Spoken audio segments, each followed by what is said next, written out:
Okay മക്കളെ, നമുക്കപ്പോൾ അടുത്തൊരു പ്രീവിയസ് ക്വസ്റ്റ്യൻ നോക്കാം. ഓക്കെ, എന്താ നോക്കിയേ, 3, 4 ലാസ്റ്റ് ഇവിടെ 15 എന്നുവെച്ചാൽ ഈ രണ്ട് സംഖ്യകളുടെ എന്തോ ഒരു റിലേഷൻ വെച്ചാണ് ഇവിടെ 15 കിട്ടിയിരിക്കുന്നത്. അതേ റിലേഷനാണ് ഇവിടെ കിട്ടുന്നതെന്ന് നോക്കണം. ഇത് ഉപയോഗിച്ചാൽ ഇവിടെ കിട്ടുന്ന ഉത്തരം.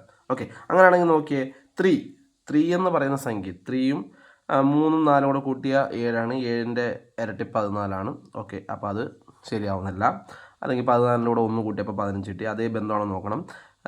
4ഉം 5ഉം 9, 9ൻ്റെ ഇരട്ടി 18ആണ്. 18നോട് 1 കൂട്ടിയാൽ 24 കിട്ടുന്നില്ല. അപ്പോൾ ആ ഒരു പാറ്റേൺ കിട്ടത്തില്ല. അടുത്ത് നോക്കിയേ, 3 × 4 3 × 4 എത്ര? 12. 12ൻ്റെ കൂടെ ഈ കിടക്കുന്ന 3 കൂട്ടിയാൽ 15 കിട്ടുന്നില്ലേ? അപ്പോൾ അതേ ബന്ധമാണ് ഇവിടെ നോക്കിയേ. 4 × 5 20. 20യുടെ കൂടെ ആദ്യം കിടക്കുന്ന സംഖ്യയായ 4 കൂട്ടിയപ്പോൾ 24 കിട്ടിയില്ലേ?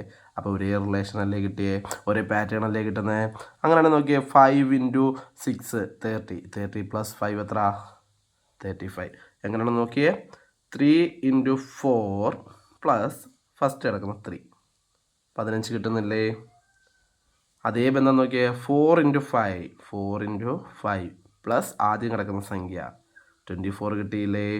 അങ്ങനെയാണെങ്കിൽ അടുത്ത ബന്ധം നോക്കിയേ.